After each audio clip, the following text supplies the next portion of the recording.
2019ನಲ್ಲಿ ನಾವು ಇದೇ ಥರ ಮಾರಿದ್ದು. ಇನ್ನೇನಾಗಲ್ಲ ಏನಾಗಲ್ಲ ಅಂತ ಇದ್ದಂಗೆ ಡೆತ್ ರೇಟ್ ಜಾಸ್ತಿ ಆಗೋಯ್ತು.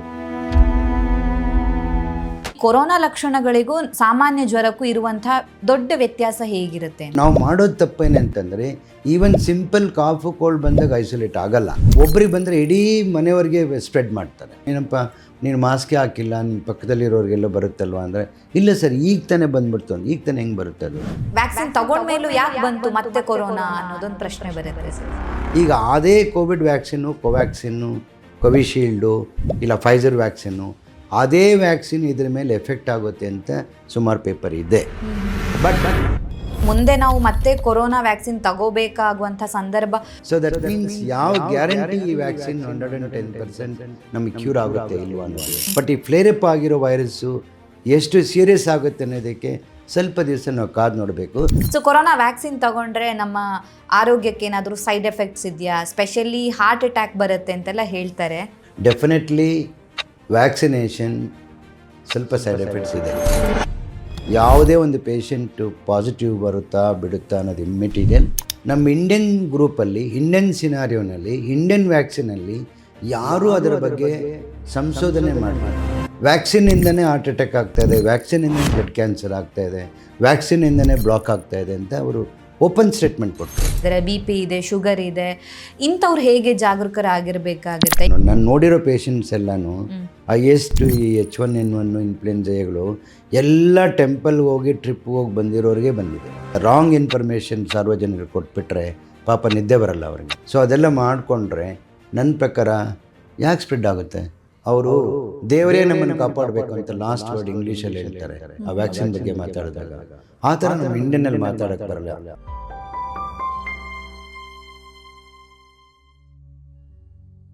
ವಿಜಯ ಕರ್ನಾಟಕ ವೀಕ್ಷಕರಿಗೆ ನಮಸ್ತೆ. ನಾನು ರಕ್ಷಾ ಕೋಟ್ಯಾನ್. ಜಗತ್ತಿನಾದ್ಯಂತ ಎಲ್ಲರ ನೆಮ್ಮದಿಯನ್ನು ಕೆಡಿಸಿದಂಥ ಒಂದು ಆರೋಗ್ಯ ಸಮಸ್ಯೆ ಅಂತ ಹೇಳಿದ್ರೆ ಅದು ಕೊರೋನಾ ಅಥವಾ COVID-19 ಅಂತ ನಾವೇನು ಕರಿತೀವಿ. ಸೊ ಈಗ ಮತ್ತೆ ಕೊರೋನಾ ಬಂದಿದೆಯಂತೆ, ಕೊರೋನಾ ಪ್ರಕರಣಗಳು ಹೆಚ್ಚಾಗ್ತಾ ಇದೆ, ಪಕ್ಕದ ರಾಜ್ಯದಲ್ಲೂ ಕೂಡ ಹೆಚ್ಚಾಗ್ತಾ ಇದೆ, ಗಂಭೀರ ಪರಿಸ್ಥಿತಿಗೆ ಜನರ ಹೆಲ್ತ್ ಕಂಡೀಷನ್ ಹೋಗ್ತಾ ಇದೆ ಅನ್ನುವಂಥ ಸುದ್ದಿಗಳು ಹರಿದಾಡ್ತಾ ಇದ್ದಾವೆ.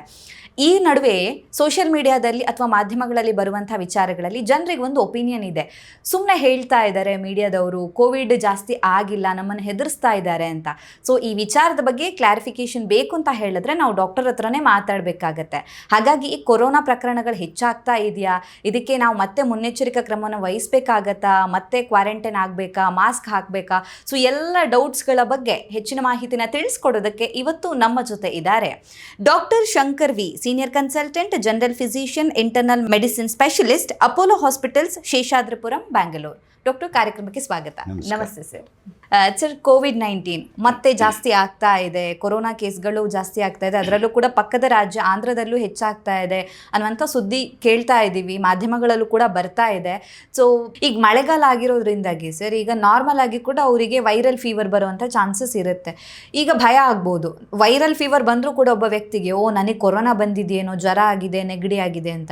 ಸೊ ಈ ಕೊರೋನಾ ಲಕ್ಷಣಗಳಿಗೂ ಸಾಮಾನ್ಯ ಜ್ವರಕ್ಕೂ ಇರುವಂಥ ದೊಡ್ಡ ವ್ಯತ್ಯಾಸ ಹೇಗಿರುತ್ತೆ? ತುಂಬ ಜಾಸ್ತಿ ವ್ಯತ್ಯಾಸ ಇಲ್ಲ. ಆಲ್ಮೋಸ್ಟ್ ನಾನು ಹೇಳ್ದಂಗೆ ಈಗ ಆರ್ಡಿನರಿ ಕಾಫು ಕೋಲ್ಡ್ ಈಸ್ ಡಿಫ್ರೆಂಟು. ಈಗ ನನಗೆ ನೀವು ಮಾತಾಡೋಕ್ಕೆ ಬಿಟ್ಟಿದ್ದೆ, ನಾನು ತುಂಬ H1N1 ಬಗ್ಗೆನೇ ಮಾತಾಡ್ಬಿಡ್ತಿದ್ದೆ, ಇನ್ಫ್ಲುಯೆನ್ಸಾ A Bನೇ ಮಾತಾಡ್ಬಿಡ್ತಿದ್ದೆ. ಅದು ಟಿಪಿಕಲಿ ಆಲ್ಮೋಸ್ಟ್ ಸಿಮಿಲರ್ ಸಿಮ್ಟಮ್ಸ್ ಇದೆ. ಅದಕ್ಕೆ ನಾನು ಹೇಳಿದ್ದು, ಆ ಸಿಮ್ಟಮ್ಸ್ ಬಂದಾಗ ದಯವಿಟ್ಟು ಮೀಟ್ ಮಾಡಿ ಕಾರಣ ತಿಳ್ಕೊಳ್ಳಿ, ಇಮ್ಮಿಡಿಯೇಟಾಗಿ ಐಸೋಲೇಟ್ ಆಗಿ. ಅದು ಇನ್ಫ್ಲುಯೆನ್ಸಾ ಇದೆಯಾ, H1N1 ಇದೆಯಾ, H2N3 ಇದೆಯಾ, ನಾನು ಡಿಸೈಡ್ ಮಾಡ್ತೀನಿ. ಕೋವಿಡ್ ಇದೆಯಾ ಅಂತ ನಾನು ಡಿಸೈಡ್ ಮಾಡ್ತೀನಿ. ಫಸ್ಟ್ ಹಾಸ್ಪಿಟಲಿಗೆ ಬಂದು ನಿಮ್ಮ ಪರ್ಸನಲ್ ಡಾಕ್ಟರ್ ಹತ್ರ ಹೋದರೆ ಅವ್ರು ಹೇಳ್ತಾರೆ. ಆ್ಯಂಡ್ ಎಲ್ಲ ಸುಮಾರು ಲ್ಯಾಬ್ರೇಟ್ರೀಸ್ RT-PCR ಮೆಥಡ್ ಮಾಡ್ತೀವಿ, ಮನೆಯಲ್ಲೂ they can do it. Covid test ಮನೆಯಲ್ಲೂ ಮಾಡ್ಕೋಬೋದು. ಸೊ ಅದೆಲ್ಲ ಮಾಡಿಕೊಂಡ್ರೆ ನನ್ನ ಪ್ರಕಾರ ಯಾಕೆ ಸ್ಪ್ರೆಡ್ ಆಗುತ್ತೆ? ಸೊ ನಾವು ಮಾಡೋದು ತಪ್ಪೇನೆ ಅಂತಂದರೆ, ಈವನ್ ಸಿಂಪಲ್ ಕಾಫು ಕೋಲ್ಡ್ ಬಂದಾಗ ಐಸೋಲೇಟ್ ಆಗಲ್ಲ. ಸೊ ಒಬ್ರಿಗೆ ಬಂದರೆ ಇಡೀ ಮನೆಯವ್ರಿಗೆ ಸ್ಪ್ರೆಡ್ ಮಾಡ್ತಾರೆ. ಹೌದು, ಅದನ್ನು ನಾನು ಎಷ್ಟು ಸಲ ನಮ್ಮ ಪೇಷಂಟಿಗೆ ನೆಗಡಿ ಕೆಮ್ಮು, ಏನಪ್ಪ ನೀನು ಮಾಸ್ಕೇ ಹಾಕಿಲ್ಲ, ನಿನ್ನ ಪಕ್ಕದಲ್ಲಿರೋರಿಗೆಲ್ಲ ಬರುತ್ತಲ್ವ ಅಂದರೆ, ಇಲ್ಲ ಸರ್ ಈಗ ತಾನೇ ಬಂದ್ಬಿಡ್ತು. ಈಗ ತಾನೇ ಹೆಂಗೆ ಬರುತ್ತೆ ಅದು? 24 hours ಆದಮೇಲೆ ನನ್ನ ನಂತರ ಬಂದಿರ್ತಾನೆ. ಸೊ ಆ 24 hours ಎಷ್ಟು ಜನಕ್ಕೆ ಸ್ಪ್ರೆಡ್ ಮಾಡ್ತಾರೆ? ಹೌದು ಹೌದು, ನಿಜ. ಸೊ ಹಾಗೆಯೇ ಜನರು ದಯವಿಟ್ಟು ಏನೇ ಕೋಲ್ಡ್ ಕಾಫ್ ಬಂದರೂ ಫಸ್ಟ್ ಐಸೋಲೇಟ್ ಆಗಿ ಮಾಸ್ಕ್ ಹಾಕ್ಕೊಳ್ಳಿ. ನಿಮ್ಮ ಎಲ್ಡರ್ಲಿ ಪೀಪಲ್ಲು ಮಕ್ಕಳಿಂದ ದೂರ ಇರಿ. ಮಕ್ಕಳಿಗೆ ತುಂಬ ಇನ್ಫೆಕ್ಷನ್ ಆಗಿದ್ದರೆ ನೀವು ಮಾಸ್ಕ್ ಹಾಕ್ಕೊಳ್ಳಿ. ನೀವು ಮಾಸ್ಕ್ ಹಾಕ್ಕೊಂಡ್ರೆ ಡೆಫಿನೆಟ್ಲಿ ತಡೆಗಟ್ಬೋದು. ಓಕೆ, ಈಗ ಆಲ್ರೆಡಿ ಕೊರೋನಾ ಸಂದರ್ಭದಲ್ಲಿ ವ್ಯಾಕ್ಸಿನ್ ತಗೊಂಡಿದ್ದಾರೆ, 2 ವ್ಯಾಕ್ಸಿನು ತಗೊಂಡಿದ್ದೀವಿ, ನಮಗೆ ಮತ್ತೆ ಬರುತ್ತಾ ಡಾಕ್ಟರ್, ಚಾನ್ಸಸ್ ಇರುತ್ತಾ, ಹೇಗೆ ವ್ಯಾಕ್ಸಿನ್ ತಗೊಂಡ್ಮೇಲೂ ಯಾಕೆ ಬಂತು ಮತ್ತೆ ಕೊರೋನಾ ಅನ್ನೋದೊಂದು ಪ್ರಶ್ನೆ ಬರುತ್ತೆ ಸರ್. ಈಗ ವ್ಯಾಕ್ಸಿನು ಆಗ ನಾವು ಸ್ಟಡಿ ಮಾಡಿದ್ದು ವೆರಿ ಶಾರ್ಟ್ ಪೀರಿಯಡ್. ನಿಮಗೆ ಗೊತ್ತಿದೆ, ರಿಸರ್ಚ್ ವಿಂಗಲ್ಲಿ ಏನೇ ಒಂದು ಪ್ರಾಡಕ್ಟ್ ಹೊರಗೆ ಬರಬೇಕಂದ್ರೆ, ಈಗ ಆ್ಯಕ್ಚುಲಿ ನೀವು ಡೆಂಗು ವ್ಯಾಕ್ಸಿನ್ ಅಂತ ನೀವು ನಿಮ್ಮ ತಲೆನಲ್ಲಿದೆ. ಡೆಂಗು ವ್ಯಾಕ್ಸಿನ್ 3 ವ್ಯಾಕ್ಸಿನ್ ಬಂದಿದೆ. ಅದರಲ್ಲಿ 1 ವ್ಯಾಕ್ಸಿನ್ ಆಲ್ರೆಡಿ ಇಂಡಿಯಾನಲ್ಲಿ ಅಪ್ರೂವಲ್ ಆಗಿ ಬಂದಿದೆ, ಇನ್ನೂ ಅವೈಲಬಿಲಿಟಿ ಆಗಿಲ್ಲ. ಅದರಲ್ಲೇ ಭೂಟಾನ್ ಅಂತ ಯಾವುದೋ ಒಂದು ವ್ಯಾಕ್ಸಿನ್, ಸಮ್ ಸ್ಮಾಲ್ ಸ್ಟಡಿನಲ್ಲಿ 4-5 ಡೆತ್ ಆಗೋಯ್ತು. ಅದನ್ನು ವಿತ್ಡ್ರಾ ಮಾಡಿಬಿಟ್ರು, ಬೇಡ ಅಂತ. ಕ್ಯೂ ಡೆಂಗಾ ಅಂತ ಒಂದು ಬಿಟ್ಟರು, ಹೌದು ಅಲ್ವಾ? ಸೊ ಅದೇ ಥರ ಆವಾಗ ಕೋವ್ಯಾಕ್ಸಿನ್ನು ಕೋವಿಡ್ ಇದು ಏನು 4 ಡೆಂಗು 1, 2, 3, 4 ಮೇಲೂ ಎಫೆಕ್ಟ್ ಆಗುತ್ತೆ. ಆ್ಯಂಡ್ ಎಂಡೆಮಿಕ್ ಏರಿಯಾ, ಆ ಏರಿಯಾಗೆ ಹೋಗೋರು ತೊಗೊಂಡು ಹೋಗ್ಬೋದು. ಇಲ್ಲ ಡೆಂಗು 3 and 4 ಎಫೆಕ್ಟ್ ಆಗಿಬಿಟ್ಟಿದ್ರೆ ಅದು ವ್ಯಾಕ್ಸಿನ್ ಕೊಡೋಕ್ಕೆ ಬರಲ್ಲ, ಆ ವ್ಯಾಕ್ಸಿನಿಂದ ಹೆಲ್ಪ್ ಆಗಲ್ಲ. ಅದೇ ಥರ ಕೋವಿಡ್ ಬಂದಾಗ ನೀವು ವ್ಯಾಕ್ಸಿನ್ ತೊಗೊಳಕ್ಕಾಗಲ್ಲ, ಕೋವಿಡ್ ಬಂದು ಆದಮೇಲೆ ತೊಗೋಬೇಕು. ಈಗ ಅದೇ ಕೋವಿಡ್ ವ್ಯಾಕ್ಸಿನ್ನು, ಕೋವ್ಯಾಕ್ಸಿನ್ನು, ಕೋವಿಶೀಲ್ಡು ಇಲ್ಲ ಫೈಸರ್ ವ್ಯಾಕ್ಸಿನ್ನು, ಅದೇ ವ್ಯಾಕ್ಸಿನ್ ಇದ್ರ ಮೇಲೆ ಎಫೆಕ್ಟ್ ಆಗುತ್ತೆ ಅಂತ ಸುಮಾರು ಪೇಪರ್ ಇದೆ. ಬಟ್ ಈ ವ್ಯಾಕ್ಸಿನ್ನ ನಾವು ಇನ್ನೂ ಅಪ್ಗ್ರೇಡ್ ಮಾಡ್ಕೋಬೇಕು ಅನ್ನೋದನ್ನು ನಮ್ಮ World Health Organization target group ಅವರು ವೆರಿ ಆ್ಯಕ್ಟಿವ್ಲಿ ಇನ್ವಾಲ್ವ್ ಆಗಿದ್ದಾರೆ. ಈ ವ್ಯಾಕ್ಸಿನ್ 110% ಇದನ್ನು ಕ್ಯೂರೇಟ್ ಮಾಡುತ್ತಾ ಇಲ್ಲ ನಾವು ಇದನ್ನು ಅಪ್ಗ್ರೇಡ್ ಮಾಡ್ಕೋಬೇಕು ಅನ್ನೋದನ್ನು ಸ್ಟಡಿ ಮಾಡ್ತಾ ಇದ್ದಾರೆ. ಅದು ನಾವು ಇನ್ನು ಸ್ವಲ್ಪ ದಿವಸ ಕಾಯಬೇಕು ಇದನ್ನು ಉತ್ತರ ಕೊಡೋಕ್ಕೆ. ಬಟ್ ಹಳೆ ವ್ಯಾಕ್ಸಿನ್ ಕೆಲಸ ಮಾಡುತ್ತೆ ಅಂತಲೇ ಇದೆ. ಹಳೆ ಡ್ರಗ್ಸು, ಈಗ ರೆಮಿಡಿಸಿವಿರ್ ಅಂತ ನಾವು ಎಷ್ಟೊಂದು ಯೂಸ್ ಮಾಡೋದಲ್ಲ, ಆ ಡ್ರಗ್ಗು ಎಫೆಕ್ಟ್ ಆಗುತ್ತೆ ಅಂತಲೂ ಕೊಡ್ತಾ ಇದ್ದಾರೆ. ಬಟ್ ಈ ಡ್ರಗ್ಗು ಈ ವ್ಯಾಕ್ಸಿನ್ಗೆ ಈ ವೈರಸ್ ಹೋಗುತ್ತಾ ಇಲ್ಲ ಇಲ್ವಾ ಅನ್ನೋದನ್ನು ಅಪ್ಗ್ರೇಡೇಷನ್ಗೆ ತುಂಬ ಸಂಶೋಧನೆ ನಡೀತಾ ಇದೆ, ವೆರಿ ಆ್ಯಕ್ಟಿವ್ ಆಗಿ ನಡೀತಾ ಇದೆ, ವೆರಿ ಆ್ಯಕ್ಟಿವ್ ಆಗಿ ನಡೀತಾ ಇದೆ. And this is June paper ನಾನು ಮಾತಾಡ್ತೇನೆ. ಜೂನಲ್ಲಿ there are 137 countries are involved in this ಸ್ಟಡಿನಲ್ಲಿ. ಓಕೆ, ಹಾಗಾಗಿ ಮುಂದೆ ನಾವು ಮತ್ತೆ ಕೊರೋನಾ ವ್ಯಾಕ್ಸಿನ್ ತಗೋಬೇಕಾಗುವಂಥ ಸಂದರ್ಭ ಬರಬಹುದಾ ಇಲ್ವಾ ಅನ್ನೋದನ್ನ ಮುಂದೆ ಗೊತ್ತಾಗುತ್ತೆ. ಮೊದಲು ವೈರಸ್ ಬಂದಿದೆ, ಅದೇ ವೈರಸ್ ಮೇಲೆ ಇದು 70-75% ಸ್ಪೈಕ್ ಪ್ರೋಟೀನ್ ಕಚ್ಕೊಂಡಿದೆ, ಇಮ್ಯುನಿಟಿನ ಸಪ್ರೆಸ್ ಮಾಡಿದೆ. ಸೊ ಆಲ್ರೆಡಿ ಪೇಷಂಟ್ಸ್ಗೆ ನಾವೆಲ್ಲರೂ ವ್ಯಾಕ್ಸಿನ್ ಕೊಟ್ಬಿಟ್ಟಿದ್ದೀವಲ್ಲ, ಹೌದು. ಸೊ ಸ್ಟಿಲ್ ಇದನ್ನು ಇಮ್ಯುನಿಟಿ ಸಿಸ್ಟಮ್ನ ಕಮ್ಮಿ ಮಾಡ್ತಾ ಇದೆ. ಸೊ ದಟ್ ಮೀನ್ಸ್ ಯಾವ ಗ್ಯಾರಂಟಿ ಈ ವ್ಯಾಕ್ಸಿನ್ 110% ನಮಗೆ ಕ್ಯೂರ್ ಆಗುತ್ತೆ ಇಲ್ವಾ ಅನ್ನೋದು. ಬಟ್ ಸುಮಾರು ಜನ ಹೇಳ್ತಾ ಇದ್ದಾರೆ ಆ ವ್ಯಾಕ್ಸಿನ್ ಇದು ಆಗುತ್ತೆ, ಓಲ್ಡ್ ಮೆಡಿಸಿನ್ನೇ ಕೆಲಸ ಮಾಡುತ್ತೆ, ಆಗ್ಬೋದು. ಬಟ್ ಇನ್ನೂ ಸಂಶೋಧನೆ ಮೇಲೆ ಮಾಡಿ ಅದರದ್ದು ಔಟ್ಕಮ್ ಏನು ಅಂತ shortly I think another 1 month 1 or 2 months ಗೊತ್ತಾಗುತ್ತೆ. ಬಟ್ ಎನಿ ವ್ಯಾಕ್ಸಿನ್ ಬರಬೇಕಂತಂದರೆ it takes minimum 5 years. But ಆ ಟೈಮಲ್ಲಿ ತುಂಬ ಫಾಸ್ಟಾಗಿ ಮಾಡಿದ್ವಿ. But in reality we don't know whether still it is effective ಅಂತಲೇ ಅಂದ್ಕೊಂಡಿದ್ದೀವಿ, but we don't know. Every day ಒಂದೊಂದು ಪೇಪರ್, ಎವ್ರಿ ಡೇ ಒಂದೊಂದು ಆರ್ಟಿಕಲ್, ಎವ್ರಿ ಡೇ ಒಂದೊಂದು ಟಾಕ್ ನಡೀತಾನೆ ಇದೆ. ಬಟ್ ಅಲ್ಟಿಮೇಟ್ಲಿ ನನ್ನ experience, I was the highest Covid patient treat ಮಾಡಿರೋದು ನಮ್ಮ ಅಪೋಲೋ ಹಾಸ್ಪಿಟ್ಲಲ್ಲಿ, which is the largest outcome in the Bangalore ಇದೆ ಅಪೋಲೋ ಹಾಸ್ಪಿಟಲು, ಫಸ್ಟು ಬೇರೆ ಹಾಸ್ಪಿಟ್ಲು. ಸೊ ಅಲ್ಲಿ ನನ್ನ ಪ್ರಕಾರ ಯಾರು ಇಮ್ಯುನಿಟಿ ಚೆನ್ನಾಗಿದೆಯೋ, ಯಾರು ಸೆಕೆಂಡ್ರಿ ಇನ್ಫೆಕ್ಷನ್ ಬೇಗ ಕಂಟ್ರೋಲ್ ಆಗಿದೆಯೋ ಅವರೆಲ್ಲ ಚೆನ್ನಾಗಿ ಹೋಗಿದ್ದಾರೆ ಸರ್. ಹಾಗಾಗಿ ಈಗ ಆಲ್ರೆಡಿ ನಾನು 2 ವ್ಯಾಕ್ಸಿನ್ ಮುಂಚೆ ತಗೊಂಡಿದ್ದೀನಿ ಕೋವಿಡ್ ಟೈಮಲ್ಲಿ, ನನಗೆ ಮತ್ತೆ ತಗೋಬೇಕಾ ಅಥವಾ ಅನ್ನುವಂಥ ಒಂದು ಡೌಟ್ ಇದ್ದಾಗ ಮುಂದೆ ಅದಕ್ಕೆ ಆನ್ಸರ್ ಸಿಗಬಹುದು ಅಂತ. ಸೊ ರಿಸರ್ಚ್ ಆಗ್ತಾ ಇದೆ. ಡೆಫಿನೆಟ್ಲಿ ಈಗಿಲ್ಲ, ಐ ಆಮ್ ವೆರಿ ಶೂರ್ ಈಗ ಡೆಫಿನೆಟ್ಲಿ ಯಾರು ವ್ಯಾಕ್ಸಿನ್ಗೆ ತಗೊಳ್ಳೋ ಅವಶ್ಯಕತೆ ಇಲ್ಲ. Shortly we are going to answer. Risk ಅವರಿಗೆ ಕಮ್ಮಿ ಇರುತ್ತೆ ಅಂತ ಹೇಳ್ಬೋದಾ? ನಾನು ವ್ಯಾಕ್ಸಿನ್ ತಗೊಂಡಿದ್ದೀನಿ, ಈ ವೇರಿಯಂಟ್ ನನಗೆ ಬರುವಂಥ ರಿಸ್ಕ್ ಕಮ್ಮಿ ಇರುತ್ತೆ ಅಂತ ಹೇಳ್ಬೋದಾ? ಅಲ್ಲ, ಬಂದ್ರೂ ಅದನ್ನ ಹೇಳ್ತಾರೆ, ಅದು ಯಾವುದು ಡೆತ್ ಅನ್ನೋದಿಲ್ಲ, ICU ಹಾಸ್ಪಿಟಲೈಸೇಷನ್ ಇಲ್ಲ, ಯಾವುದು ಆಗಿಲ್ಲ. ಆಗ್ಬೋದು ಮುಂದೆ ಏನಾದ್ರು ಇದು ಈ ವೈರಸ್ಸು ಈ ತಳಿ ಏನಂತ ನಾನು ಕರಿತೀನಿ, BA.3.2 ಸಿಕಾಡಿ ಅನ್ನೋ ಟೈಪ್ ಇದೆಯಲ್ಲ, ಆ ತಳಿ ಏನಾದರೂ ತುಂಬ ಸೀರಿಯಸ್ ಆಗಿರೋ ಚೇಂಜ್ ಆಗುತ್ತೆ ಅನ್ನೋದಕ್ಕೆ ಕಾದು ನೋಡಬೇಕಾಗ್ತಾ ಇದೆ. ಬಟ್ ನಾವು ಕೇರ್ಫುಲ್ ಆಗಿತ್ತು ಅಂದರೆ ಈ ಸ್ಪ್ರೆಡ್ ಆಗೋದು ನಿಲ್ಲಿಸ್ಬಿಟ್ರೆ, ಈಗ ಟ್ರಾನ್ಸ್ಮಿಷನ್, ಸರ್ವೈವಲೆನ್ಸು, ಟ್ರಾನ್ಸ್ಮಿಷನು, ಮ್ಯುಟೇಷನ್ನು ಇವೆಲ್ಲ ಏನಾಗುತ್ತೆ ಮುಂದೆ ಅನ್ನೋದು ಈಗ ಜಸ್ಟ್ ಬಂದಿದೆ. ಈಗ ಹೌದು, ಮಾರ್ಚಿಂದ ಅದರಿಂದನೇ ಇದ್ದಾರೆ, 2026 ಮಾರ್ಚಿಂದ ಅದರ ಹಿಂದೆನೇ ಇದ್ದಾರೆ. ಈಗ ಸೌತ್ ಆಫ್ರಿಕಾನಲ್ಲಿ 2025 ಡಿಸೆಂಬರ್ಲೇ ಇದೆ ಆ ವೇರಿಯಂಟು.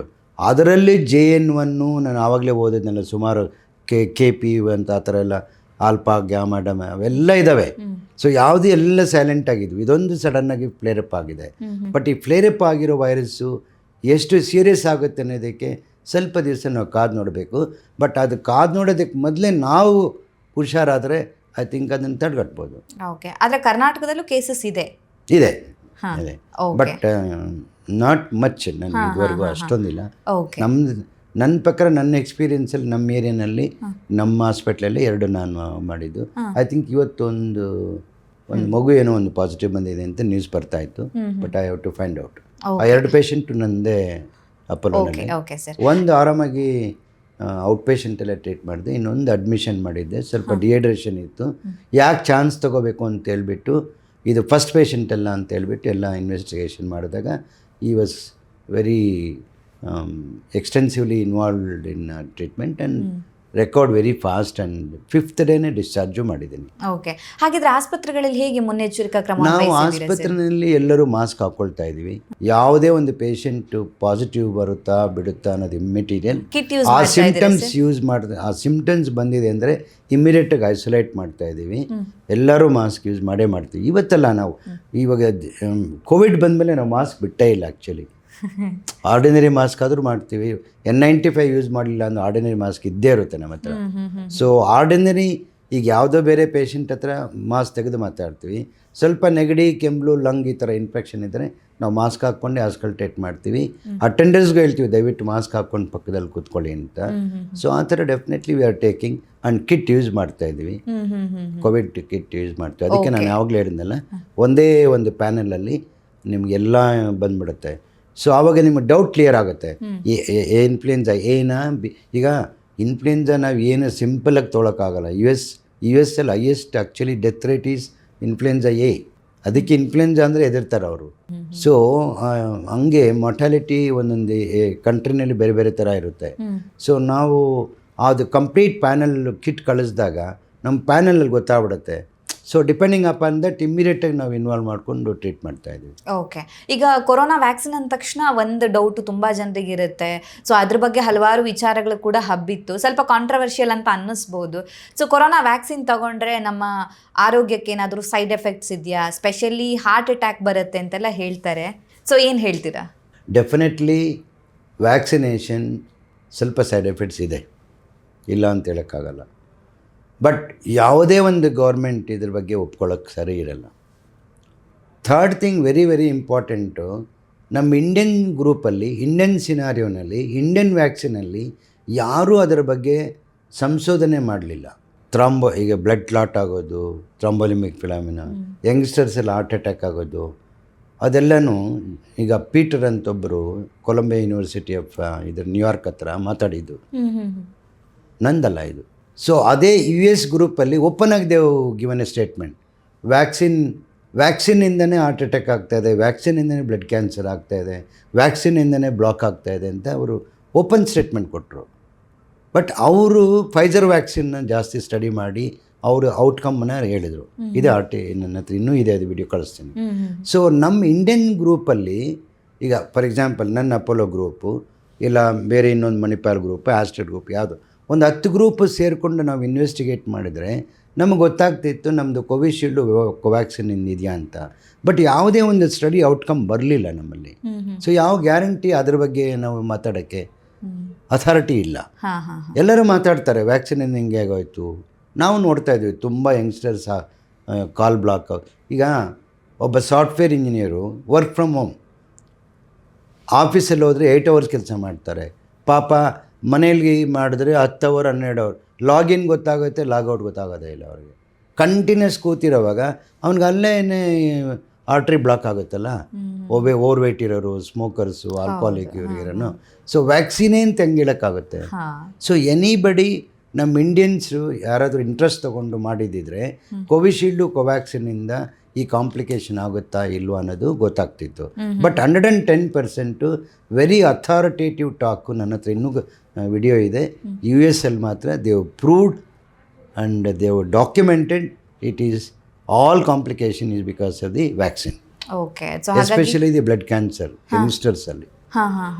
ಸೊ ನಿಖರವಾಗಿ ಹಾರ್ಟ್ ಪ್ರಾಬ್ಲಮ್ ಇದರಿಂದಾನೇ ಬರುತ್ತೆ ಅಂತ ಹೇಳೋದಕ್ಕೆ ಕಷ್ಟ ಆಗುತ್ತೆ. ಈಗ ಸೈಡ್ ಎಫೆಕ್ಟ್ಸ್ ಇದೆ ಅಂತ ನೀವು ಹೇಳಿದ್ರಿ. ನಮ್ಮ ಎಕ್ಸ್ಪೀರಿಯನ್ಸಲ್ಲಿ ಇದೆ, ಬಟ್ ಯಾವ ಅಥಾರಿಟಿ ಮೇಲೆ ನಾನು ಹೇಳಿ ನಮ್ಮ ಇಂಡಿಯನ್ ಇದಿದೆ ಅಂತ ರಿಸರ್ಚ್ ಅಲ್ಲಿ ಯಾವುದು ಪ್ರೂವ್ ಆಗಿಲ್ಲ ಅಂತ ನಾವು ಅಥಾರಿಟಿ ಇದು ಮಾಡಬೇಕಲ್ಲ.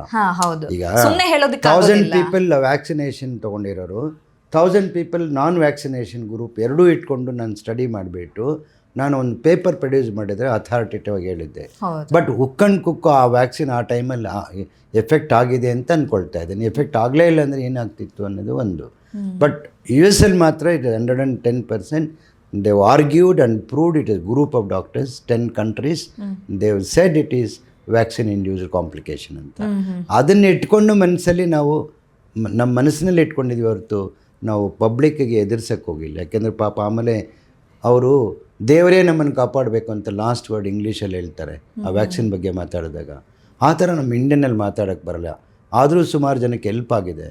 ಬಟ್ ವ್ಯಾಕ್ಸಿನಿಂದನೇ ಕ್ಯಾನ್ಸರ್ ಬಂದ್ಬಿಡ್ತು, ವ್ಯಾಕ್ಸಿನಿಂದ ಹಾರ್ಟ್ ಅಟ್ಯಾಕ್ ಆಗೋಯ್ತು. ನಾವು ಎಲ್ಲಿ ಪ್ರೂವ್ ಮಾಡಿದ್ದೀವಿ?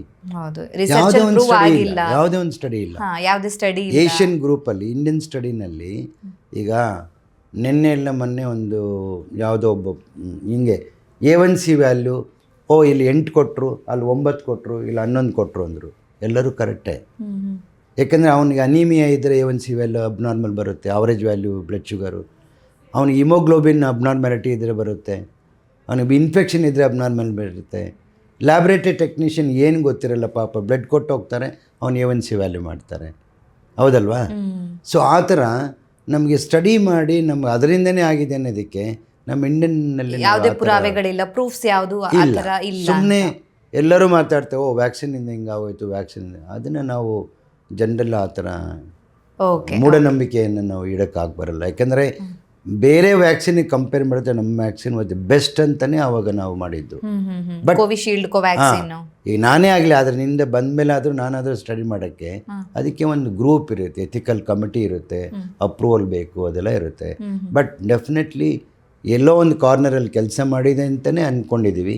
ಬಟ್ ಕಾಂಪ್ಲಿಕೇಶನ್ಸ್ ಅಂತೂ ಬಟ್ ಕಾಂಪ್ಲಿಕೇಶನ್ಸ್ ಅಂತೂ ಇದೆ. ಬಟ್ ನಮ್ಮ ಪ್ರೂವ್ ಮಾಡೋಕ್ಕೆ ಇಂಡಿಯನ್ ಸಿನಾರಿಯೋನಲ್ಲಿ ಆಗಲಿಲ್ಲ. ಬಟ್ 110% US ಅಲ್ಲಿ ಮಾತ್ರ ಆಗಿದೆ. ಬಟ್ ಭಾರತದಲ್ಲಿ ಅದು ಪ್ರೂವ್ ಆಗಿಲ್ಲ ಅನ್ನುವಂಥದ್ದು. ಅದೇ ಯಾರು ಇಂಟ್ರೆಸ್ಟ್ ತಗೊಂಡು ಅದನ್ನು ಮಾಡಿಲ್ಲ. ಬಟ್ ಜನಗಳಲ್ಲಿ ಅದೊಂದು ಹೆದರಿಕೆ ಇದೆ. ಐ ಡೋಂಟ್ ನೋ, ಅವರು ಬೇರೆ ದೇಶಗಳಲ್ಲಿ ಓಡಾಡಿದ್ದಾರೆ, ಇಲ್ಲಿರೋರೆಲ್ಲ ಬೇರೆ ದೇಶಗಳಲ್ಲಿ ಇದ್ದಾರಲ್ಲ, ಸೊ ಅವರೆಲ್ಲ ಹೇಳಿ ಕಳಿಸ್ತಾರೆ. ಸೊ ಹಂಗಾಗಿ ಇಲ್ಲಿ ಬಂದು ವ್ಯಾಕ್ಸಿನಿಂದನೇ ಹಾರ್ಟ್ ಅಟ್ಯಾಕ್ ಆಗೋಯ್ತು, ಮೇ ಬಿ ಇರ್ಬೋದು. ಬಟ್ ನಾವು ಪ್ರೂವ್ ಮಾಡಬೇಕು, ಅಥಾರಿಟೇಟಿವ್ ಆಗಿ ಪ್ರೂವ್ ಮಾಡಿಬಿಟ್ಟು ನಾನು ಮಾತಾಡ್ಬೋದು ಅಷ್ಟೇ. ಇಲ್ಲಾಂದ್ರೆ ರಾಂಗ್ ಇನ್ಫಾರ್ಮೇಷನ್ ಸಾರ್ವಜನಿಕರಿಗೆ ಕೊಟ್ಬಿಟ್ರೆ ಪಾಪ ನಿದ್ದೆ ಬರಲ್ಲ ಅವ್ರಿಗೆ. ಹೌದು, ನಿಜ. ಆಲ್ರೆಡಿ ನಾನು ದೇವರೇ ನೋಡ್ಕೋಬೇಕು ಅಂತ ನಾನು ಹೇಳ್ಬಿಟ್ರೆ ನನ್ನ ಯಾರು ನೋಡ್ಕೊಳ್ಳೋದು, ಅವ್ರನ್ನ ಯಾರು ನೋಡ್ಕೊಳ್ಳೋದು, ಆ ಥರ ಆಗುತ್ತೆ. ಸರ್, ಚಿಕಿತ್ಸೆ ವಿಚಾರದಲ್ಲಿ ಬಂದಾಗ ಈಗ ಮೊದಲಿದ್ದಂತಹ ಚಿಕಿತ್ಸೆನೇ ಈಗ ಇದೆಯಾ, ಅಥವಾ ಹೊಸದಾಗಿ ಈಗ ಹೊಸ ವೇರಿಯಂಟ್ ಬಂದಿರೋದ್ರಿಂದಾಗಿ ನೀವು ಹೇಳಿದಾಗೆ ವ್ಯಾಕ್ಸಿನ್ನಲ್ಲೂ ಕೂಡ ರಿಸರ್ಚ್ ಆಗ್ತಾ ಇದೆ. ಸೊ ಅಪ್ಡೇಟ್ಸ್ಗಳು ಇನ್ನೂ ಬರಬೇಕಷ್ಟೇ, ಇದೀಗ ಆರಂಭಿಕ ಹಂತ ಅಷ್ಟೇ. ಸೊ ಟ್ರೀಟ್ಮೆಂಟ್ ವಿಚಾರಕ್ಕೆ ಬಂದಾಗ ಹೇಗಿದೆ ಸರ್ ಈಗ ಅಂತ? ಈಗ ಈ ವೇರಿಯಂಟ್ಗೆ ಸೇಮ್ ಮಾನೋಕ್ಲೋನಲ್ ಆಂಟಿಬಾಡೀಸು ಆಮೇಲೆ ರೆಮಿಡೀಸ್ ಇವರು ನಾವು ಏನು ಯೂಸ್ ಮಾಡ್ತಿದ್ವೋ ಅದೇ ಡ್ರಗ್ಸ್ ಎಫೆಕ್ಟ್ ಆಗುತ್ತೆ ಅಂತಲೇ ಇದೆ. ಬಟ್ ಆ ಪರಿಸ್ಥಿತಿ ನಮಗೆ ಕ್ರಿಯೇಟ್ ಆಗಿಲ್ಲ. ಅಂಥ ಬ್ಯಾಡ್ ಪೇಷಂಟ್ಸ್ ಇನ್ನೂ ಬಂದಿಲ್ಲ, ಯೂಸ್ ಮಾಡೋಂಥದ್ದು ಬಂದಿಲ್ಲ. ಈವನ್ ಅದೇ ವ್ಯಾಕ್ಸಿನ್ ಎಫೆಕ್ಟ್ ಆಗುತ್ತೆ ಅಂತಲೂ ಇದೆ. ಆ್ಯಂಡ್ ಟಾಪ್ ಆಫ್ ಇಟ್ಟು ವ್ಯಾಕ್ಸಿನ್ ಕೊಟ್ಟಿರೋನ್ಗೇ ಮೊದಲು ಇನ್ಫೆಕ್ಷನ್ ಆಗಿರೋನ್ಗೇ ಬರ್ತಾಯಿದೆ ಇದು. ಸೊ ಹಂಗಾಗಿ ಅಪ್ಗ್ರೇಡೇಷನ್ ಆಫ್ ದಿ ವ್ಯಾಕ್ಸಿನ್ ಇನ್ನೂ ಅದರ ಬಗ್ಗೆ ಸ್ವಲ್ಪ ಜಾಸ್ತಿ ಅದನ್ನು ನಾವು ಸ್ಟಡಿ ಮಾಡಿ ಅದನ್ನು ಚೇಂಜಸ್ ಏನೇನು ಇದ್ದರೆ ಆ ವ್ಯಾಕ್ಸಿನಲ್ಲಿ ಚೇಂಜ್ ಮಾಡಬೇಕು ಅನ್ನೋದನ್ನು ಮಾಹಿತಿ ಬರುತ್ತೆ.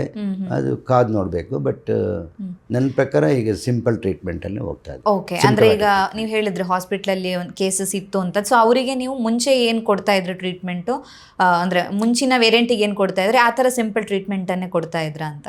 ಅಂದರೆ ಅಷ್ಟೊಂದು ಅಗ್ರೆಸಿವ್ ಆಗಿ ಟ್ರೀಟ್ ಮಾಡಲೇ ಇಲ್ಲ ನಾವು. ಜಸ್ಟ್ ಫ್ಲೂಯಿಡ್ ಕೊಟ್ವಿ, ಒಂದು ಡಾಕ್ಸಿಸೈಕ್ಲಿನ್ ಅಂತ simple antibiotic. Because we don't no ಯಾವ ವೈರಸ್ ಅನ್ನೋದು, ಅದು ಪಾಸಿಟಿವ್ ಬರೋವರೆಗೂ ಬಂದಮೇಲೆ ಅದನ್ನು ನಿಲ್ಲಿಸ್ಬಿಟ್ವಿ. ಜಸ್ಟ್ ಸಿಂಪಲ್ ಟ್ರೀಟ್ಮೆಂಟಲ್ಲಿ ನಾವು ಸ್ಟೀರಾಯ್ಡ್ ಯೂಸ್ ಮಾಡ್ತೀವಿ. ಆ್ಯಂಡ್ ಯೂಶಲಿ ಆ ಹೆದರಿಕೆ ಅನ್ನೋದಿತ್ತು. ಯಾಕೆ ಕೋವಿಡಲ್ಲಿ ಬ್ಲಾಕ್ ಆಗುತ್ತೆ, ಹಾರ್ಟ್ ಅಟ್ಯಾಕ್ ಆಗುತ್ತೆ, ಯಾವ ವೆಸಲ್ ಬ್ಲಾಕ್ ಆಗುತ್ತೆ ಗೊತ್ತಿರಲ್ಲ, ಲಂಗ್ ಬ್ಯಾಡ್ ಆಗುತ್ತೆ ಅನ್ನೋದಕ್ಕೆ ಬ್ಲಡ್ ಥಿನ್ನರ್ಸ್ ಕೊಡ್ತಿದ್ವಿ. ಅದು ಒಂದು 5 days ಕೊಟ್ಟಿದ್ದೀವಿ. ಅದಾದಮೇಲೆ ಅದನ್ನು ನಿಲ್ಲಿಸ್ಬಿಟ್ವಿ. Okay okay. ಸೊ ಅಷ್ಟೊಂದು ಗಂಭೀರವಾಗಿರೋಂಥ ಸಿಚುವೇಶನ್ ಸದ್ಯಕ್ಕಂತೂ ಇಲ್ಲ. ಆದರೆ ಮುಂದಿನ ದಿನಗಳಲ್ಲಿ ಹೇಗೆ ಆಗಬಹುದು ನಿಮ್ಮ ಒಂದು ಪ್ರೆಡಿಕ್ಷನ್ ಏನಾದರೂ ಇದೆಯಾ? ಪ್ರೆಡಿಕ್ಷನ್ನು ಈಗ ನಮ್ಮ ಜನರಲ್ಲಿ ಬೇಜವಾಬ್ದಾರಿ ಬಂದು ಅವರು ಪ್ರೊಟೆಕ್ಷನ್ ಮೆಥಡ್ಸ್ ಯೂಸ್ ಮಾಡಲಿಲ್ಲ ಕ್ರೌಡೆಡ್ ಪ್ಲೇಸಸ್ಸಲ್ಲಿ. ಈಗ ನಾನು ಒಂದೇ ಒಂದು ಎಕ್ಸಾಂಪಲ್ ಹೇಳ್ತೇನೆ ನೋಡಿ. ನಾನು ನೋಡಿರೋ ಪೇಷಂಟ್ಸ್ ಎಲ್ಲನೂ ಹೈಯೆಸ್ಟ್ ಈ H1N1 ಇನ್ಫ್ಲುಯೆನ್ಸಾಗಳು ಎಲ್ಲ ಟೆಂಪಲ್ಗೆ ಹೋಗಿ ಟ್ರಿಪ್ ಹೋಗಿ ಬಂದಿರೋರಿಗೆ ಬಂದಿದೆ. ಸೊ ಅಷ್ಟು ಜನ ಇರುವಾಗ ಇವರು ಮಾಸ್ಕ್ ಯೂಸ್ ಮಾಡೋದು ಅದೆಲ್ಲನೂ ಕಲ್ತ್ಕೊಂಡ್ರೆ ಈವನ್ ಕೋವಿಡ್ನು ನಾವು ಈಗ ಬಂದಿರತಕ್ಕಂಥ ಒಂದು ತಳಿ ಏನು ನಾನು ಸಿಕಾಡಿಯಾ ಕೋವಿಡ್ ಅಂತ ಹೇಳಿದ್ನೋ, ಈ ತಳಿನೂ ನಾವು ತಡೆಗಟ್ಬೋದು. ಮೊದಲಿಗೆ ಏನು ಗೊತ್ತಿರಲಿಲ್ಲ, ಅವಾಗ ಎಲ್ಲರೂ ಬೇಜವಾಬ್ದಾರಿ ಆದರು. ಸೆಕೆಂಡ್ ವೇವ್ ತುಂಬ ಅಗ್ರೆಸಿವ್ ಆಯಿತು, ಅವಾಗ ಎಲ್ಲರೂ ಮಾಡಿದ್ರು. ಬಟ್ ಈಗ ಆವಾಗ ಇನ್ಫೆಕ್ಷನ್ ಆಗಿಬಿಟ್ಟು ಮನುಷ್ಯನಿಗೆ ಇಮ್ಯುನಿಟಿ ಡೆವಲಪ್ ಆಗಿಬಿಟ್ಟು ಇನ್ನೇನು ಆಗಲ್ಲ ಅಂದ್ಕೊಂಡಿದ್ವಿ. ಬಟ್ ಈಗ ಸಡನ್ನಾಗಿ ವೇರಿಯಂಟ್ ಬಂದಿದೆ. ಈ ವೇರಿಯಂಟ್ ಏನು ಮಾಡುತ್ತೆ ಅನ್ನೋದನ್ನು ಇದುವರೆಗೆ ಏನಿಲ್ಲ ಗೊತ್ತಿಲ್ಲ. ಬಟ್ ಇನ್ನು ಏನಾಗುತ್ತೆ ಅನ್ನೋದನ್ನು ಇನ್ನೂ ಸ್ವಲ್ಪ ಸ್ಟಡೀಸ್ ಆಗ್ತಾನೇ ಇದೆ. ಬಟ್ ಅದುವರೆಗೂ ನಾವು ಎಲ್ಲರೂ ಮಾಸ್ಕ್ ಹಾಕ್ಕೊಳ್ಳೇಬೇಕು. ಈ ಗ್ರೂಪ್ ತುಂಬ ಜನ ಸೇರಿರೋ ಕಡೆ ಆದಷ್ಟು ಮಟ್ಟಿಗೆ ನಾವು ದೂರ ಇರಬೇಕು. ಆ್ಯಂಡ್ ಎಸ್ಪೆಷಲಿ ಮನೆಗಳಲ್ಲಿ ಮೊದಲು ಏನು ನಾವು ಹೈಜಿನಿಕ್ ಮೇಂಟೈನ್ ಹ್ಯಾಂಡ್ ವಾಶ್ ಅದು ಏನು ಮಾಡ್ತಿದ್ವೋ ಅದೆಲ್ಲ ಕಂಟಿನ್ಯೂ ಮಾಡಿದ್ರೆ 110% I think still we can prevent. Okay, quarantine ಆಗಬೇಕಾಗಿರುತ್ತೆ ಸರ್? ಕ್ವಾರಂಟೈನ್ ನಮ್ಮ ಯಾವುದೇ ಪೇಪರಲ್ಲಿ ಮೆನ್ಷನ್ ಮಾಡಿಲ್ಲ. ಬಿಕಾಸ್ ಯಾವುದೂ ಪೇಷಂಟು ICUಗೆ ಬಂದಿಲ್ಲ, ಯಾವುದೂ ಪೇಷಂಟು ICUಗೆ ಬಂದು ಹಾಸ್ಪಿಟಲೈಸೇಷನ್ ಆಗಿ ಡೆತ್ ಆಗಿಲ್ಲ. 2 ಡೆತ್ ಆಗಿರೋದು ಅದು ಒಂದು ಹಾಸ್ಪಿಟಲ್ ಆಗಿದೆ ನೇಬರಿಂಗ್ ಇದರಲ್ಲಿ. ಅದು ಮಲ್ಟಿಪಲ್ ಬೇರೆ ಬೇರೆ ಕಾರಣಗಳಿಂದ ಡೆತ್ ಆಗಿದೆ. Okay okay.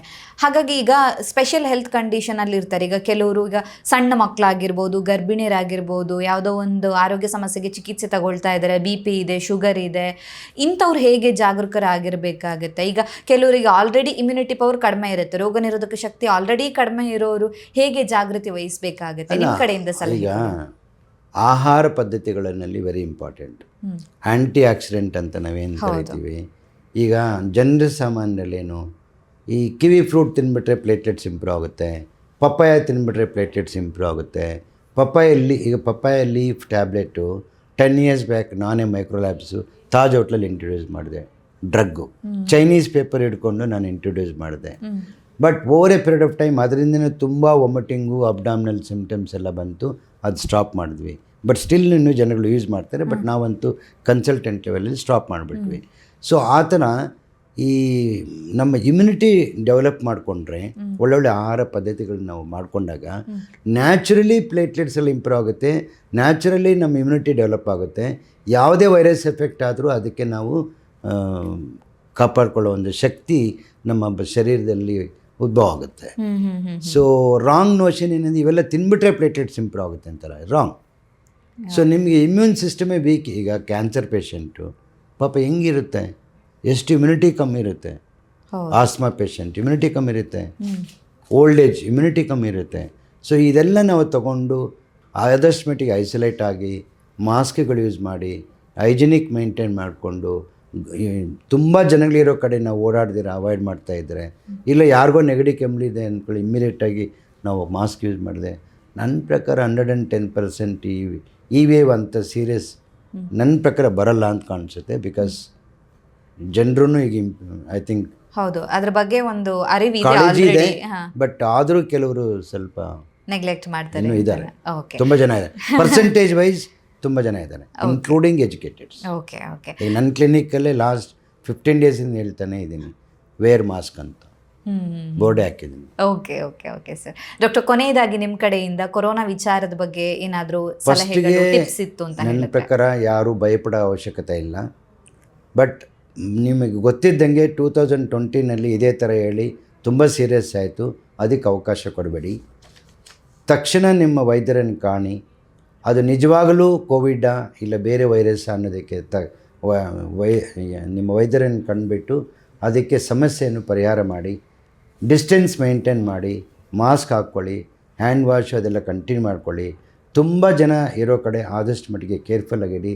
ಆ್ಯಂಡ್ ನಾವು ಕಾಯ್ತಾ ಇದ್ದೀವಿ ಈ ಮ್ಯುಟೇಷನ್ ಏನಾದರೂ ಸೀರಿಯಸ್ ಆಗುತ್ತಾ ಇಲ್ವ ಅನ್ನೋದಕ್ಕೆ. ಅದು ಮುಂದೆ 2-3 ಮಂತ್ಸಲ್ಲಿ ನಮ್ಗೆ ಇನ್ನೂ ಗೊತ್ತಾಗುತ್ತೆ ಅಂತ ಲೇಟೆಸ್ಟ್ ಪೇಪರ್ಸ್ ಏನೋ ಹೇಳ್ತಾ ಇದೆ. ಬಟ್ ಹಂಗಾಗಿ ಈಗ NGOs ಆಗಲಿ, ನಮ್ಮ ಕರ್ನಾಟಕ ಗೌರ್ಮೆಂಟ್ ಆ್ಯಕ್ಚುಲಿ ತುಂಬ ಆ್ಯಕ್ಟಿವ್ ಆಗಿ ಮಾಡ್ತಾ ಇದ್ದಾರೆ. ಈಗ ಲಾಸ್ಟ್ 15 ಡೇಸಿಂದ ಈವನ್ ಟೈಫಾಯ್ಡ್ಗೆ, ಗ್ಯಾಸ್ಟ್ರೋಇಂಟೆಸ್ಟೈನಲ್ಗೆ, ಇದಕ್ಕೆಲ್ಲ ತುಂಬ ಅಗ್ರೆಸಿವ್ ಆಗಿ ಪಾಪ ಅವರು ಹೆಲ್ತ್ ಡಿಪಾರ್ಟ್ಮೆಂಟ್ನವ್ರು ಮಾಡ್ತಾ ಇದ್ದಾರೆ. Centre World Health Organization bulletins release ಮಾಡ್ತಾನೇ ಇದ್ದಾರೆ. ಐ ಥಿಂಕ್ ಎವ್ರಿಬಡಿ ಜನರು ಕೋಆಪ್ರೇಟ್ ಮಾಡಿ, ಎಲ್ಲ ಕಮ್ಯುನಿಟಿ ಕೋಆಪ್ರೇಟ್ ಮಾಡಿದ್ರೆ ಐ ಥಿಂಕ್ ನಾವು ಇದರಿಂದ ಹೊರಗೆ ಬರ್ಬೋದು. ನನ್ನ ಪ್ರಕಾರ ಸೀರಿಯಸ್ ಕೊರೋನಾವನ್ನ ತಡೆಗಟ್ಟಬಹುದು. ಅದು ನಮ್ಮ ಕೈಯಲ್ಲಿರೋ 100%. ಯಾಕಂದರೆ ನಮ್ಗೆ ಆಲ್ರೆಡಿ ನಮ್ಗೆ ಎಕ್ಸ್ಪೀರಿಯನ್ಸ್ ಆಗಿದೆ. ಹೌದು ಹೌದು ಹೌದು. ಈಗ ಆ ಟೈಮಲ್ಲಿ ಎಷ್ಟು ಸೀರಿಯಸ್ ಇತ್ತು ಅಂದರೆ ಆ ಟೈಮಲ್ಲಿ ಅಷ್ಟು ಸೀರಿಯಸ್ಸಲ್ಲಿ ನಾವು ರೌಂಡ್ಸ್ ಮಾಡ್ತೀವಿ. ನಮ್ಮ ಲೈಫ್ ನಮ್ಗೆ ಏನಾಗ್ತದೆ ಅಂತ ನಮಗೆ ಗೊತ್ತಿಲ್ಲ. ಅಂಥದ್ದಲ್ಲೂ ನಾವು ಗೆದ್ದು ಬಂದಿದ್ದೀವಿಲ್ಲ. ಹೌದು ಹೌದು. ಈಗ ಆಲ್ರೆಡಿ ಅದ್ರ ಬಗ್ಗೆ ಒಂದು ಐಡಿಯಾ ಇದೆ, ಹೇಗಿರುತ್ತೆ ಸಿಂಪ್ಟಮ್ಸ್, ಹೇಗಿರುತ್ತೆ, ಹೇಗೆ ತಡೆಗಟ್ಟಬಹುದು ಅನ್ನೋದ್ರ ಬಗ್ಗೆ ಕೂಡ ಐಡಿಯಾ ಇದೆ. ಸೊ ಕೊರೋನಾದ ಬಗ್ಗೆ ತುಂಬ ಭಯಕ್ಕಿಂತ ಇದ್ರ ಬಗ್ಗೆ ಹೆಚ್ಚು ಅರಿವಿರಬೇಕು ಅನ್ನೋ. ಲಾಸ್ಟ್ 1 ಇಯರಲ್ಲಿ ತುಂಬ ವೇರಿಯಂಟ್ಸ್. ಆ ವೇರಿಯಂಟ್ಸ್ ಓದೋದಕ್ಕೆ ಕಷ್ಟ ಆಗುತ್ತೆ, ಅಷ್ಟು ವೇರಿಯಂಟ್ಸ್. ಬಟ್ ಯಾವುದೂ ಇದಾಗಲಿಲ್ಲ, ಸಡನ್ ಆಗಿ ಇದು ಬಂದಿದೆ. ಓಕೆ. ಬಟ್ ಇದೇ ಥರ 2019ನಲ್ಲಿ ನಾವು ಇದೇ ಥರ ಮಾರಿದ್ದು. ಏನಾಗಲ್ಲ ಅಂತ ಇದ್ದಂಗೆ ಡೆತ್ ರೇಟ್ ಜಾಸ್ತಿ ಆಗೋಯಿತು. ಅದೂ ಆವಾಗಲೂ ನವಂಬರ್, ಡಿಸೆಂಬರ್, ಜನವರಿ, ಫೆಬ್ರವರಿ ಆ ಟೈಮ್ಗೆ ಹೆವಿ ಆಗಿದ್ದು. ಸೊ ಹಂಗಾಗಿ ಇದಕ್ಕೆ 3 to 4 ಮಂತ್ಸ್ ಕಾದು ನೋಡಬೇಕಂತಲೇ ಪೇಪರ್ಸ್ ಹೇಳ್ತಾ ಇದೆ. ನಮಗೂ ಇದುವರೆಗೂ ಎಕ್ಸ್ಪೀರಿಯೆನ್ಸಲ್ಲಿ ನಾವೆಲ್ರಿಗೂ ಆದಷ್ಟು ಮಟ್ಟಿಗೆ ಹೇಳ್ತಾನೆ ಇದ್ದೀವಿ, ಕ್ರೌಡ್ನ ಬಂದಾಗ ಸ್ವಲ್ಪ ಆದಷ್ಟು ಮಟ್ಟಿಗೆ ನೀವು ದೂರ ಇರೋದು ಒಳ್ಳೆಯದು. Okay, thank you sir, thank you so much. ನಮ್ಮ ಇವತ್ತಿನ ಕಾರ್ಯಕ್ರಮದಲ್ಲಿ ಕೊರೋನಾ ವಿಚಾರದ ಬಗ್ಗೆ ಹೆಚ್ಚಿನ ಮಾಹಿತಿನ ತಿಳಿಸ್ಕೊಟ್ಟಿದ್ದೀರಾ. ಸೊ ಕೋವಿಡ್ ಅಂದ ತಕ್ಷಣ ಎಲ್ರಿಗೂ ಮತ್ತೆ ಒಂದು ಭಯ ಇದ್ದೇ ಇರುತ್ತೆ. ಸೊ ಇದ್ರ ಬಗ್ಗೆ ಹೆಚ್ಚು ಭಯ ಪಡೋದಕ್ಕಿಂತ ಇದ್ರ ಬಗ್ಗೆ ಅರಿವಿರಬೇಕಾಗತ್ತೆ. ಸೊ ಯಾವ ವೇರಿಯಂಟು, ಹೇಗೆ ಸಿಂಪ್ಟಮ್ಸ್ ಇರುತ್ತೆ, ಮನೆಯಲ್ಲೇ ಮನೆಮದ್ದು ಮಾಡ್ಕೊಂಡಿರೋ ಬದಲಾಗಿ ಹಾಸ್ಪಿಟಲ್ಗೆ ಹೋಗಿ ಡಾಕ್ಟರ್ ಟೆಸ್ಟ್ ಮಾಡ್ತಾರೆ. ಇನ್ ಕೇಸ್ ಏನಾದರೂ ಪಾಸಿಟಿವ್ ಇತ್ತು ಅಂತ ಹೇಳಿದ್ರು ಕೂಡ ಟ್ರೀಟ್ಮೆಂಟ್ ಇರುತ್ತೆ ಅನ್ನೋದ್ರ ಬಗ್ಗೆ ಒಂದು ಮಾಹಿತಿನ ತಿಳಿಸ್ಕೊಟ್ಟಿದ್ದೀರಾ. Thank you sir, thank you. ನಮಸ್ತೆ. ನಮ್ಮ ಇವತ್ತಿನ ಕಾರ್ಯಕ್ರಮದಲ್ಲಿ ಕೊರೋನಾ ವಿಚಾರದ ಬಗ್ಗೆ ಡಾಕ್ಟರ್ ನಮಗೆ ಹೆಚ್ಚಿನ ಮಾಹಿತಿನ ತಿಳಿಸ್ಕೊಟ್ಟಿದ್ದಾರೆ. ಹೀಗಾಗಿ ಕೊರೋನಾ ಇದೆಯಾ ಅಥವಾ ಅದರ ಬಗ್ಗೆ ಸಿಂಪ್ಟಮ್ಸ್ ಇದೆಯಾ, ಜ್ವರ ಇತ್ತು ಅಂತ ಹೇಳಿದಾಗ ಅದ್ರ ಬಗ್ಗೆ ಭಯ ಪಡೋದ್ರ ಬದಲಾಗಿ ಆಸ್ಪತ್ರೆಗೆ ಹೋಗಿ ಸರಿಯಾದ ಡಾಕ್ಟರನ್ನು ಭೇಟಿಯಾಗಿ ಚಿಕಿತ್ಸೆಯನ್ನು ಪಡ್ಕೊಳ್ಳುವಂಥದ್ದು ತುಂಬಾ ಮುಖ್ಯ ಆಗಿರುತ್ತೆ. ಹೀಗಾಗಿ ಕೊರೋನಾದ ಬಗ್ಗೆ ಭಯ ಬೇಡ, ಜಾಗೃತಿ ಇರಲಿ. ಆರೋಗ್ಯಕ್ಕೆ ಸಂಬಂಧಿಸಿದಂಥ ಹೆಚ್ಚಿನ ವಿಡಿಯೋಗಳನ್ನು ನಮ್ಮ ವಿಜಯ ಕರ್ನಾಟಕ ಹೆಲ್ತ್ ಪೇಜ್ನಲ್ಲಿ ನೀವು ನೋಡಬಹುದು.